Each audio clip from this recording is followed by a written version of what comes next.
사람이 살아가면서 가장 소중하게 생각하고 가장 중요하다고 생각하는 어떤 생각이나 입장을 우리는 뭐라고 이야기하죠? 세자로 가치관이라고 이야기를 합니다. 그러니까 사람은 보면은 가치관에 따라서 본인이 갖고 있는 가치관에 따라서 옳고 그름을 결정을 합니다. 그래서 가치관은 사람의 행동, 삶, 그리고 말을 어떻게 할지를 결정을 해요. 어떤 행동을 해야 될지, 어떤 행동을 하지 말아야 될지, 그게 어디서 나오는 걸까요? 그 사람의 가치관에서 나오는 거예요. 그리고 사람을 대하는 태도도 마찬가지죠. 그 사람의 가치관이 어떠느냐에 따라서 사람을 대하는 태도 또한 거기에서 나오는 겁니다. 예를 들어 어떤 사람은 강한 사람이나 부자 앞에서는 비굴하고 약하고 가난한 사람에게는 혹독하게 구는 사람이 있습니다. 그 사람의 가치관이 무엇이기 때문에 그런 거죠? 권력이나 돈이나 지위가 그 사람에게 있어서의 가치관이기 때문에 그 가치관대로 그는 행동하는 거예요. 반대로 강한 사람 앞에서는 당당하고 약한 사람에게는 한없이 관용을 베푸는 사람이 있습니다. 그 사람의 가치관이 무엇이기 때문이에요? 사람, 공의, 인격이기 때문입니다. 근데 문제는 각자 사람들이 가지고 있는 옳다고 중요하다고 여기는 가치관에 따라서 나름대로 판단하고 행동하다 보니까 어떤 경우가 생겨요? 누가 봐도 눈살 찌푸릴 만한 비난받을 만한 말과 행동인데도 불구하고 자기 자신은 문제가 없다고 여기는 거예요. 그런 사람도 우리가 가끔 볼 때가 있고 어쩌면 우리도 그렇게 살아갈 수도 있어요. 다른 사람이 보면은 분명히 비난받고 그 다음에 다른 사람의 기분을 상하게 할 것인데 그 사람은 자신이 아무 문제가 없어요. 왜요? 자기는 자기 자신의 가치관대로 행동을 한 거예요. 그러니까 그 사람은 자기가 지키고 싶은 것을 지킨 것뿐입니다.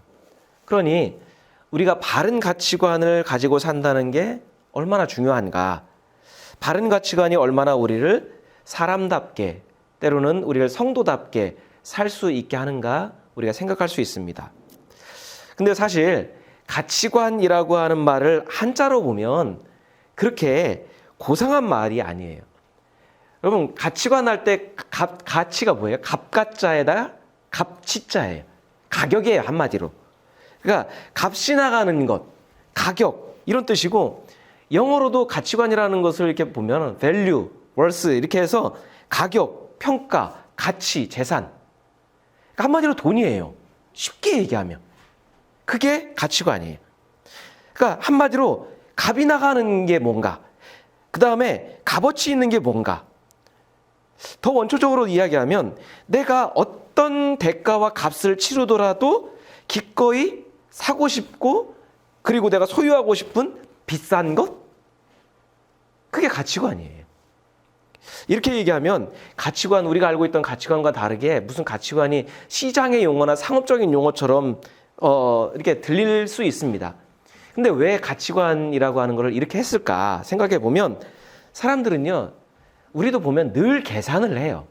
어떤 말이나 행동이나 뭘 할 때 늘 계산을 합니다. 판단을 해요. 내가 가진 시간, 노력, 물질, 이걸 쓰는 데 있어서 이거를 하면은 손해가 될까, 이익이 될까를 우리는 은연중에 늘 계산을 합니다. 그러니까 돈이나 권력 앞에 비굴한 사람은 뭐예요? 그것이 나에게 이익이 된다고 판단하기 때문이에요. 가난하고 약한 사람에게 관용과 사랑을 베푸는 사람은 왜 그렇게 행동을 해요? 그게 본인에게 이익이 된다고 생각하기 때문이에요. 가치관에 따라서 판단을 한 거예요. 그래서 기꺼이 내가 물질을 주고 내 시간을 들여도 이걸 희생해도 희생이 아니라 나에게 이익이 된다고 생각하기 때문에 가치관에 따라 행동을 한 거예요. 그런 면에서 보면 하나님의 뜻을 따라 산다고 하는 그리스도인인 우리는 과연 우리 삶 속에서 어떤 것을 가장 값어치 있는 것으로 여길까? 우리는 늘 계산을 하고 그 계산을 판단을 하는데 우리는 어떤 것을 가장 값어치 있는 것으로 여길까요? 그러니까 가치관이라는 걸 빼고 뭘 우리는 가장 비싼 것으로, 어떤 것이 우리 인생과 신앙에 있어서 가장 이익이 되는 것이라고 생각하고 있을까요? 우리는 분명 그것에 따라서 매 순간을 살아가고 있을 거기 때문이에요. 그리고 교회는 어떤 것을 가장 가치 있는 것, 어떤 것을 가장 값어치 있는 것으로 여겨야 될까요? 계시록의 네 번째 편지의 대상은 두아디라 교회인데요. 우리 지도를 보면 에베소에서 우리 받고 그 외에 북쪽에는 서머나를 받고 그 다음에 이제 버가모를 받고 이제는 약간 동남쪽으로 내려가 있는 곳이 두아디라입니다. 자, 두아디라는 이제 우리가 지난 시간에 살펴봤던 버가모에서 약간 동남쪽에 위치한 도시인데요. 근데 여기는 이제 전체 이게 지리적으로 보면 지리적인 특성상 군사적인 요충지입니다. 그래서 외세 침략을 많이 받았어요. 그러니까 어떤 나라가 침입하거나 아니면 거기에 식민지를 삼거나 할 때 군사적 요충지로 이제 어느 곳을 선정할 텐데 두아디라가 그런 곳이었어요. 그래서 항상 불안했습니다. 전쟁에 항상 노출되어 있는 지역이었습니다. 근데 그러다가 로마의 지배를 받으면서부터는 안정되기 시작했고 성장하고 번영되기 시작한 도시가 두아디라 교회입니다. 특히 상업이 발달을 했고요. 무역의 육지의 어떤 무역의 통로로 뭐 바다에서 오는 내륙으로 가는 곳이나 이게 무역의 통로로 많이 사용되던 것이 바로 두아디라입니다. 그러다 보니까 무역과 관련된 상업이나 세공업이 발달하고 그리고 그에 따른 수많은 상인 조직들, 그 다음에 무역 조합들이 있던 것이 경제 조직이 생겨났던 것이 두아디라입니다. 이해를 돕기 위해서 우리 사도행전 16장에 보면 한 여인이 나타납니다. 두아디라에서 자주색 옷감 장사를 했던 바울을 도왔던 여인이 누구죠? 루디아. 바로 두아디라에 있던, 그러니까 그곳에서 옷감을 파는 상인이었던 거죠. 그런데 거의 모든 상인들과 기능공들은 어떻게 해야 돼요? 조합이 있으면 그 조합에, 협동조합에 속해야만 일을 할 수 있고 지속적으로 그것을 통해서 일감을 얻을 수가 있었어요. 한 가지 특징적인 것은 두아디라는 우리가 에베소나 서머나나 버가모를 봤을 때 그 지역의 특징이 뭐예요? 황제의 신전이 있었고 황제의 신전을 세우기 위해서 경쟁적으로 이렇게 서로 경쟁했던 곳이 바로 도시였는데 이 두아디라에는 그렇게 많이 발전했음에도 불구하고 황제 신전은 없었어요. 그러니까 황제를 위한 제단 그리고 그 제단을 돌보는 사제들만 있었고 신전은 없었습니다. 오히려 두아디라에서 주로 섬겼던 신이 누구냐면 제우스의 그러니까 신들의 왕이라고 하는 신들의 신이라고 하는 제우스의 아들인 아폴로를 섬기고 있었습니다. 자, 근데 이 두아디라에 있었던 또 헬라 지역에서 있었던 상인들은 그 조합들은 아폴로를 어떤 신으로 생각했냐면 사업을 번창하게 해주는 신으로 생각했어요. 그러니까 아폴로를 섬기는 목적은 뭐예요? 아폴로가 잘 돌보아줘서 사업을 잘 번창하게 할 수 있는 신으로 여겼다는 거죠. 그러니까 이 지역에서 있는 모든 경제활동은 어디서 이루어질까요?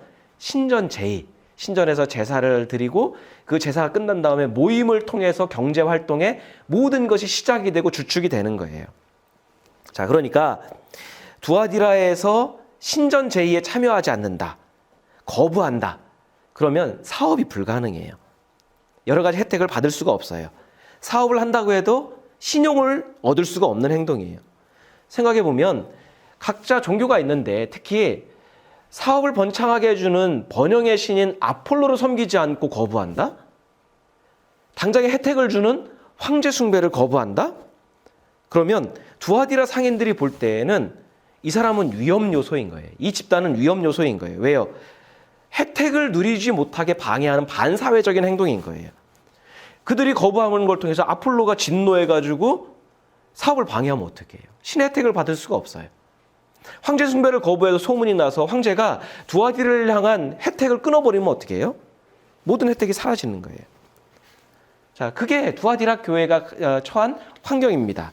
근데 이 두아디라 교회를 향해서 예수께서 뭐라고 말씀합니까? 우리 18절 말씀입니다. 두아디라 교회의 심부름꾼에게 이렇게 써보내라. 그 눈이 불꽃과 같고 그 말이 놋새와 같으신 분 곧 하나님의 아들이 이렇게 말씀하신다. 자, 주님의 눈이 불꽃 같다는 건 뭐예요? 주님께서 모든 것을 다 살펴보실 뿐만 아니라 그 이면의 것까지도 다 꿰뚫어 보신다는 의미입니다.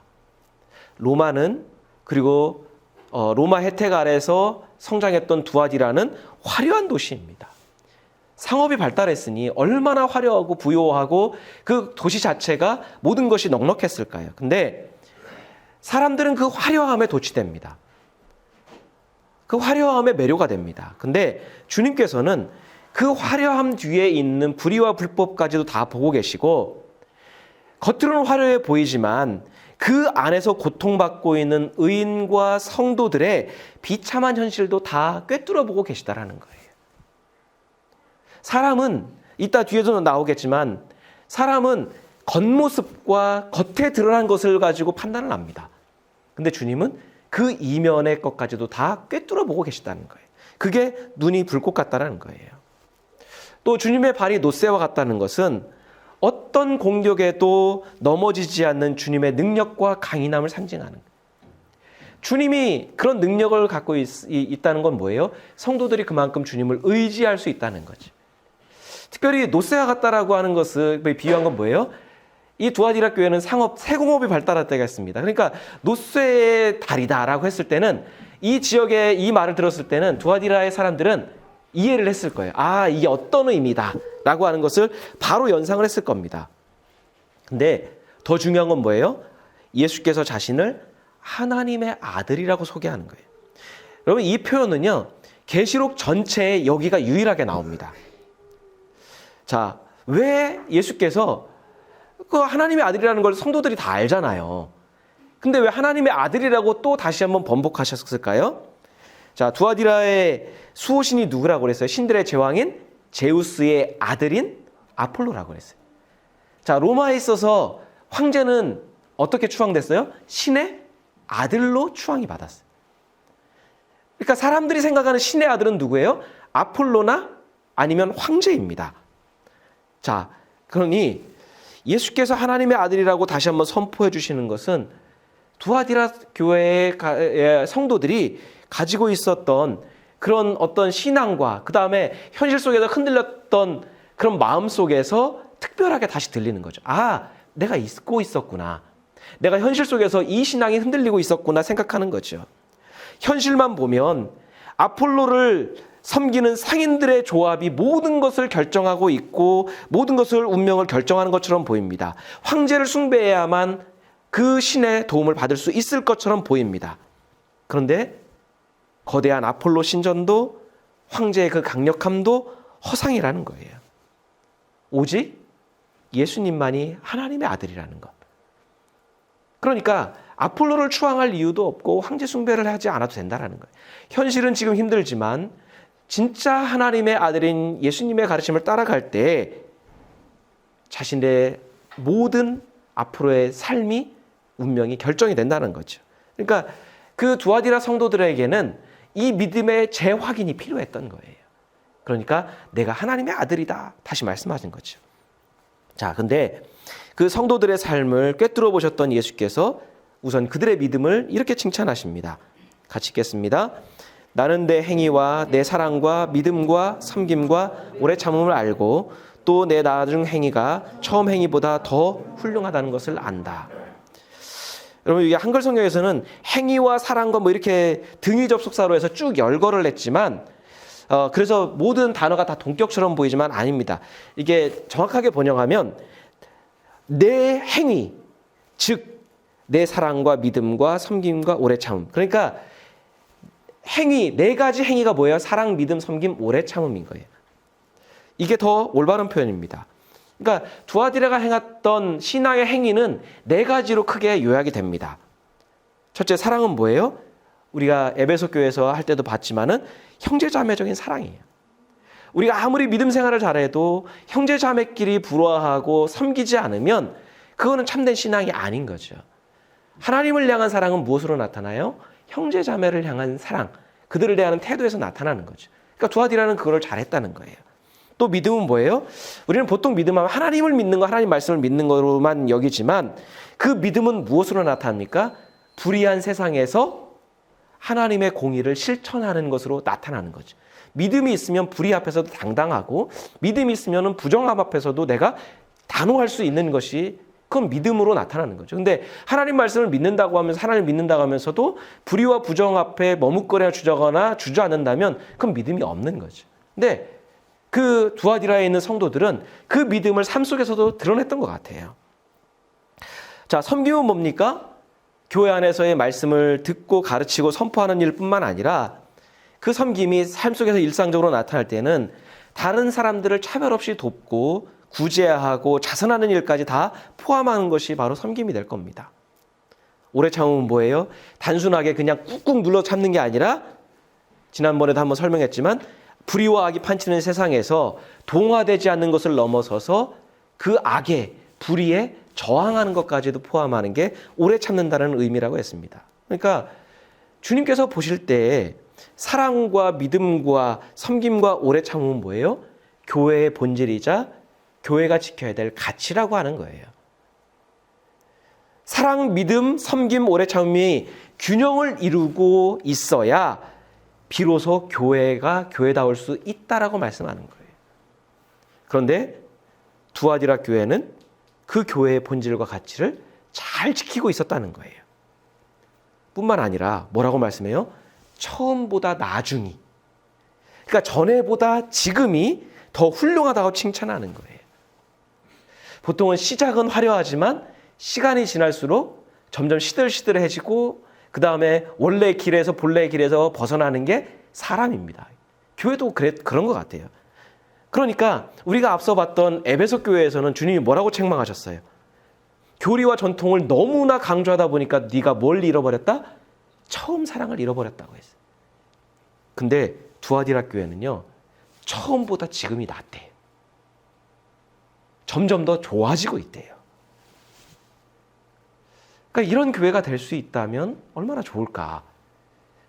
처음에 그 목적과 본질을 잊지 않고 오히려 그것을 처음은 미미하게 시작했는데 날이 갈수록 그것을 더 훌륭하게 구체적으로 할 수 있다면 교회가 하나님이 세상에서 욕먹는 일은 없을 것 같아요. 오히려 그 교회에 그리고 그 믿음에 세상에 오히려 동화되지 않을까요? 야, 믿음에는 뭔가 특별한 게 있구나. 하나님을 향한 신앙에는 뭔가 다른 게 있구나. 느끼지 않을까요? 그러면 이게 모든 게 완벽할 것 같은데 주님께서 두아디라 교회에 아쉬운 부분이 있으셨던 거예요. 책망할 부분이 있으셨습니다. 우리 같이 한번 읽겠습니다. 그러나 내게 나무랄 것이 있다. 너는 이세벨이라는 여자를 용납하고 있다.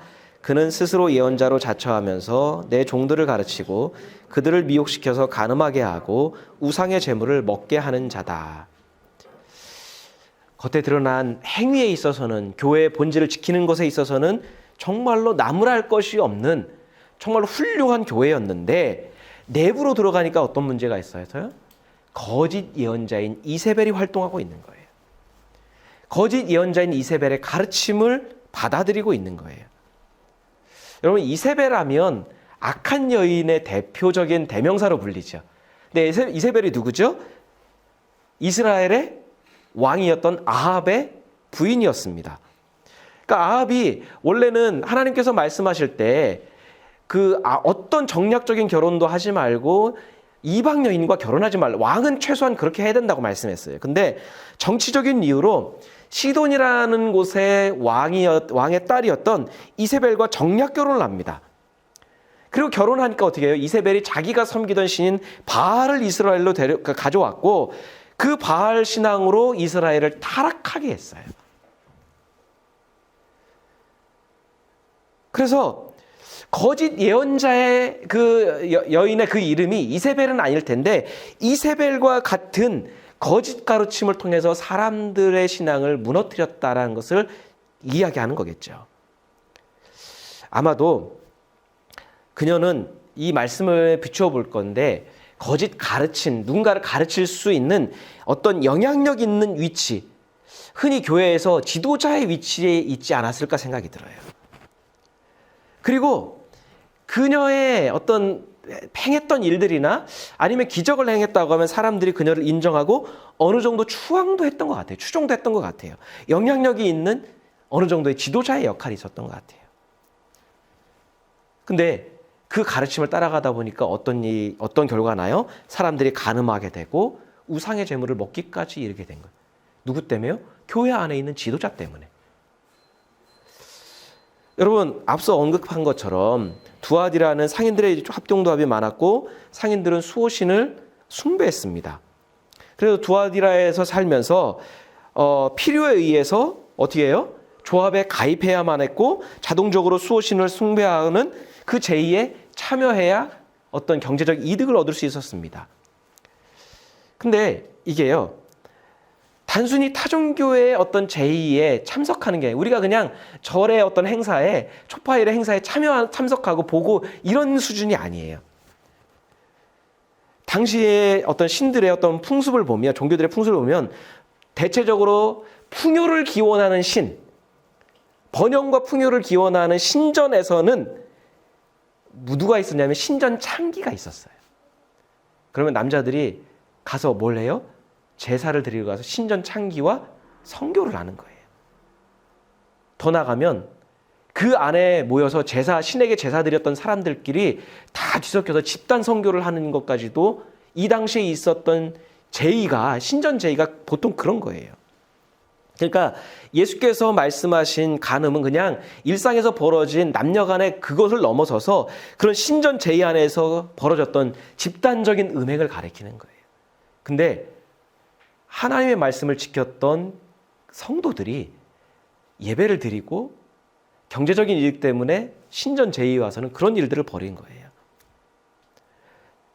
신전 제의에 참여하면 자연히 음행을 나누게 되고 음행이 끝난 다음에는 아무렇지도 않게 어울려서 그 우상에게 바쳐졌던 제 음식을 먹으면서 모임을 하는 거예요. 친교를 쌓는 거예요. 왜요? 경제적인 필요에 때문에. 그러니까 경제적인 필요와 경제적인 어떤 이익을 따르려면 이러한 부정한 모임과 불의한 행동에 동참해야 되는 거예요. 근데 이세벨이, 그리고 앞서 있었던 버가모나 다른 교회들처럼 발람의 가르침, 또 누가 있어요? 니골라당과 같은 그 가르침이, 그 비슷한 유형의 가르침이 이 두아디라 교회에도 있었는데 그게 이세벨의 가르침이에요. 자, 그런데 이런 상황에서 예언자라고 자처하는 그 교회 안에 여자가 나타나 경제적 필요에 의해서 이런 제의에 참석하는 게 죄가 아니라고 가르쳤던 것 같아요. 문제는 뭐예요? 교회 안에 지도자가 그랬다라는 거예요. 사람들이 믿을 만한, 어쩌면 신앙생활을 열심히 했을 수도 있어요. 열심히 한 결과 어떤 증거도 나타냈을 수 있어요. 사람들이 어떤 설득할 만한 어떤 매력도 있을 수 있어요. 누가요? 교회 안에 있는 지도자가. 그게 죄가 아니라고 가르치는 거예요. 그러니까 현실과 신앙사에서 고민하고 갈등하던 성도들은 다른 사람도 아니고 지도자의 가르침이니까 괜찮다고 여겼을 거예요. 여러 성도들이 거짓 가르침에 현혹되고 부정하고 불의한 그 신전 제의에 빠져들게 되는 거예요. 그러면서 그렇겠죠. 이거는 문제가 되지 않아. 이건 문제가 되지 않아. 더 큰 문제는 뭐예요?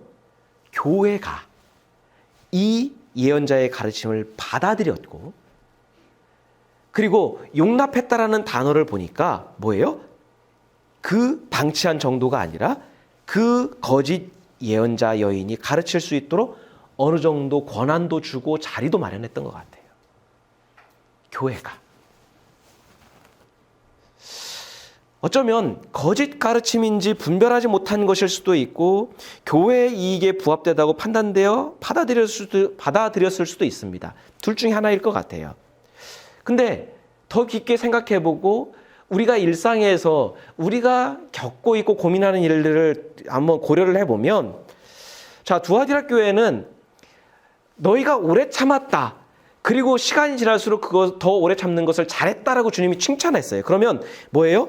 불의한 탄압에 대해서 저항했다고 하면 어느 정도 분별력을 가지려고 노력했을 거예요. 분별력이 있어야 저항을 하죠. 불의에 타협하지 않죠. 그러면 어떤 경우가 남아요? 교회가 살아남기 위해서 교회에 이익이 된다고 판단했기 때문에 그 가르침을 수용했을 것 같아요. 주님께서 게다가 이것이 잘못됐다고 지적하셨던 것 같습니다. 우리 21절 말씀입니다. 내가 그에게 회개할 기회를 주었으나 그는 자기 음행을 회개하려 하지 않았다. 여러분, 회개할 기회를 주셨다는 건 뭘까요? 너 잘못됐어. 이거 거짓 가르침이야. 잘못된 거라고 알려주셨다는 거예요. 단호하게. 그러면 거짓 가르침이라면 아무리 이익이 되고 교회가 살아남을 수 있는 묘책이라 하더라도 교회라면 어떻게 해야 돼요? 단호하게 끊어내야 되죠. 여러분, 교회는 불의하게 부정한 방법을 동원해서라도 어떻게 해서든 살아남아야 되는 비굴한 공동체인가요? 만약에 교회가 불의와 불법에 몸살을 앓고 있다면 차라리 해산하고 해체되는 게 오히려 주님의 뜻이 아닐까요? 하나님의 뜻과 진리가 존재하지 않는 교회가 살아남고 그런 교회가 성행한다면, 더 커진다면 오히려 하나님의 영광이 가리고 하나님을 욕먹이기 때문에 만약에 교회가 불의와 부정에 몸살을 앓는다 그러면 차라리 해산하고 새로운 공동체로 거듭나는 게 낫지요. 하지만 이 교회는 달콤한 거짓 가르침에 냉정하지 못했어요. 방치하다 보니까 거짓 예언자는 계속해서 활동하게 되고 듣다 보니까 점점 그것이 그런 것처럼 느껴지게 되고 매료되고 그리고 교회가 받아들여주는 거죠. 교회가 용납했다면 거리낄 게 뭐가 있어요? 그 다음부터는 교회가 용납하면 어떻게 됩니까? 이제 그 거짓 가르침이 교회의 가치관이 되는 거예요. 그리고 그 거짓 가르침이 교회가 존재하는 이유가 되어버리는 거예요. 아, 교회는 불의한 부정한 방법을 써서라도 살아남을 수만 있다면, 성장할 수만 있다면, 그걸 통해서 번영할 수만 있다면 된다는 게 교회의 존재 이유, 성도들의 신앙의 존재 이유가 되어버리는 거죠. 현실적인 이익을 위해서라면 하나님의 가르침과 반대되는 우상의 제의를 통해서라도 살아남는 게 교회의 본질이 되어버리는 거예요. 어느덧 교회는 하나님 말씀보다는 누구의 말이 더 우선이 되어 예언자의 말을, 사람이 들려주는 달콤한 말을 더 중요하게 여기게 되는 거예요. 앞서서 사랑과 믿음과 섬김과 오래 참음에 있어서 점점 더 잘하는 교회라고 했습니다. 근데 거짓 가르침이 교회의 본질이 되어버리고 존재 이유가 되어버린다면 그 이후에 교회가 과연 사랑과 믿음을 삶에서 제대로 나타낼 수 있을까요? 섬김이 이루어질 수 있을까요? 더 이상 불의와 불법에 오래 참을 수 있을까요? 지금은 잘해요. 근데 거짓 가르침이 교회의 본질이 되어버리면 그 교회가 언제까지 그 순수함을 지킬 수 있을까요? 그러니까 주님께서 사람들을 선동한 이세벨과 같은 그 교회 지도자를 향해서, 그리고 그 가르침을 제재하지 않고 용납한 교회, 그 성도들을 향해서 단호하게 말씀해요. 그 거짓 지도자는 병상에서 죽을 것이고 거짓 가르침을 추종한 성도들까지, 교회까지 다 큰 환난을 당할 것이다. 심지어 그 교회가 거짓 가르침을 따르는 그 성도들의 자녀에게까지 그 화가 미칠 것이다 라고 하는 거예요. 여러분, 이걸 통해서 얼마나 교회 안에 자녀들에게까지도 그 거짓 가르침이 영향을 미쳤다면 얼마나 뿌리 깊게 박혀 있는지를, 그러니까 뿌리를 뽑으려면 다 뽑히는 거예요. 그걸 알려주시는 거 동시에 뭐예요? 주님의 심판이 얼마나 철저하게 이루어지는가도 말씀하시는 거예요. 거짓 가르침 때문에 교회가 아무리 대단한 명성을 얻었어도, 아무리 부유해지고 숫자가 많아져도, 아무리 대단한 봉사와 업적을 쌓았어도 주님께는 다 전혀 가치 없는 것들이에요. 오히려 주님께는 그 화려함과 명상과 규모가 다 오물일 뿐이에요. 주님께서는 외적으로 드러난 것들보다, 그 행위보다 내적인 동기와 의도를 살피시는 분이기 때문이에요. 그래서 23절에서 이렇게 말씀합니다. 모든 교회는 내가 사람의 생각과 마음을 살피는 분임을 알게 될 것이다. 그래, 두아디라 교회 사랑, 섬김, 믿음, 오래 참음에 있어서 정말 훌륭해. 날이 갈수록 훌륭해. 근데 너희가 그것을 하는 의도와 동기를 보니까 아니야. 나는 너희의 겉으로 드러난 굉장히 훌륭한 신앙의 행위가 아니라 너희의 동기와 의도가 무엇인지 나는 그 문제 삼을 거야. 나는 마음과 생각을 살펴. 교회가 사랑과 믿음과 섬김과 오래 참음의 본질을 지키는 건 아름답습니다. 그런데 그거를 왜 지키려고 하는지 의도와 동기는 더 중요하죠. 즉, 교회의 가치관이 뭔가? 성도로서 나의 믿음의 가치관이 무엇인가 수시로 돌아봐야 되는 거예요. 자칫 잘못하면요, 교회 자체만을 위해서, 교회의 이익을 위해서, 단지 생존을 위해서, 아니면 내 믿음을 위해서 열심을 낼 수 있기 때문이에요. 주님은 그것까지도 세밀하게 살피신다고 말씀해요. 그러니까 시간이 지날수록 교회의 본질에 더 열심을 냈던 두아디라 교회지만 내부에 이세벨과 같은 거짓 지도자의 가르침을 용납했던 것은 우리 신앙에 있어서 굉장히 큰 교훈을 줍니다. 우리가 어떤 말을 따르고 있고 어떻게 신앙생활을 하고 있고 우리가 우리의 신앙의 본질과 가치관은 무엇인지를 우리로 하여금 돌아보게 합니다. 그래도 교회의 희망이 되었던 것은 주님께서 참고 인내하시면서 기회를 주셨던 이유는 있었습니다. 24절 25절 말씀입니다. 그러나 두아디라에 있는 사람들 가운데서 그의 가르침을 받아들이지 않은 사람들, 곧 사탄의 깊은 흉계에 물들지 않은 사람들인 너희 남은 사람들에게 내가 말한다. 나는 너희에게 다른 짐을 지우지 않겠다. 다만 내가 올 때까지 너희가 가지고 있는 그것을 굳게 붙잡고 있어라. 거짓 가르침으로 인해 교회 전체가 흔들릴 때에도 신앙의 중심을 지킨 성도들이 있었다는 거예요. 자, 예수께서는 이세벨의 가르침을 뭐라고 이야기해요? 사탄의 깊은 흉계. 그러니까 교회가 사탄의 깊은 흉계에 이미 중독이 되어 있었어요. 근데 그 가르침에 물들지 않는 남은 사람들, 그 사람들이 교회의 희망이 되었다는 거예요. 여러분, 남았다라는 건 뭘까요? 뭔가 주류가 아닌, 그리고 뭔가 다수가 아닌 소수였을 거예요. 다 주류는 그쪽을 향해 쫓아가는 거예요. 이세벨의 향해 가르침을 쫓아가는 때도 소수는 저건 아닌 것 같은데, 저 하나님의 뜻이 아닌 것 같은데, 남은 사람들이라고 하는 것은 주류가 아니었다는 거예요. 그러면 거짓 가르침이 교회의 주류가 된 그곳에 남아있는 성도들은 어떤 걸까요? 같은 성도들인데 그들에게 핀잔과 야유를 듣는 거예요. 너만 유별나냐? 너만 옳냐? 그리고 거짓 가르침을 따르지 않다 보니까 어떻게 해요? 경제적으로 많은 피해와 손실을 당했을 수도 있어요. 그럼에도 그들은 거짓 가르침에 물들지 않았습니다. 그 가르침이 아무리 교회 지도자의 말이라 할지라도, 교회 전체가 따라가는 주류라 할지라도 그건 신앙에 위배되기 때문이에요. 그건 하나님을 대적하는 일이기 때문이에요. 이 남은 자들을 향해서, 소수를 향해서 주님이 뭐라고 말씀하시냐면 너희한테는 내가 더 이상의 짐을 지우지 않겠다. 왜요? 이미 그들이 감당하고 있는 짐이 너무나 커요. 밖에서는 경제적인 피해를 당하고 있고 교회 내부에 와서는 같은 성도들끼리 안에서 비난과 야유를 당해야 되고, 그러니까 뭐라고 말씀해요? 그냥 너희는 지금까지 해왔던 것처럼 교회의 본질을, 교회의 가치를 그냥 살아내기만 해라.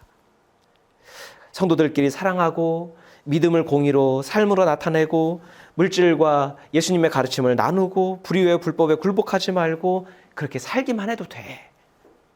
그것만으로 충분하다고 말씀해요. 교회를 키우지 않아도 드러난 신앙의 업적이 없어도 돼요. 그저 신앙의 가치관을 살아내고 교회의 본질에 충실하면 그것만으로도 충분하다고 말씀합니다. 주님께서 오실 때까지 교회의 역할은 뭐예요? 사랑과 믿음과 섬김과 오래 참음이에요. 성도의 역할도 사랑과 믿음과 섬김과 오래 참음을 잘 하면 돼요. 그에 대한 주님의 약속은 뭡니까? 26절부터 말씀입니다. 이기는 사람 곧 내 일을 끝까지 지키는 사람에게는 민족들을 다스리는 권세를 주겠다. 그는 쇠지팡이로 그들을 다스릴 것이고 민족들은 마치 질그릇이 부수어지듯 할 것이다. 이것은 마치 내가 나의 아버지께로부터 권세를 받아서 다스리는 것과 같다. 나는 그 사람에게 샛별을 주겠다. 귀가 있는 사람은 성령이 교회들에 하시는 말씀을 들어라. 예수께서는 교회의 본질을 끝까지 지키는 그 사람에게 민족들을 다스리는 권세와 샛별을 주시겠다고 말씀합니다. 27절의 말씀은 시편 2편에 있는 그 말씀을 차용한 구절인데 이 시편 2편의 말씀은 보통 메시아적 통치에 대한 그 말씀으로 받아들이고 있습니다. 그러니까 하나님께서 메시아에게 권세를 주어 하나님의 질서가 하나님의 뜻이 도래하는 때가 임하게 될 거예요. 그러면 그때에는 사람들의 삶이 이제 운명이 갈리게 되는데 세속적인 권세를 따르면서 욕망을 추구하며 세도를 부렸던 사람들은 심판을 받게 될 것이고 반면 세속적 욕망이 유행하는 그 시대 흐름에서도 교회를 교회답게 하는 가치를 성도를 성도답게 하는 가치를 붙잡은 성도들에게는 주님과 함께 주님의 은혜를 누리는 권세를 누리게 될 것이라고 약속하시는 거예요. 그러니까 우리의 삶은 지금의 현실로 결정되는 게 아니라 주님께서 이 땅에 오셨을 때 비로소 완전히 결정되는 것이라고 한다면 무엇을 위해서 살아가야 될지를 주님께서 알려주시는 거죠. 예수께서는 너희가 가지고 있는 그것을 굳게 붙잡으라고 말씀하고 있습니다. 욕망을 최고의 가치관으로 숭배하는 시대에서 사랑과 믿음과 섬김과 오래 참음은 어쩌면 시대에 뒤떨어진 낭만적인 신앙의 언어로만 들릴 수 있습니다. 그걸로 다 되는 거 아니야 라고 이야기할 수 있어요.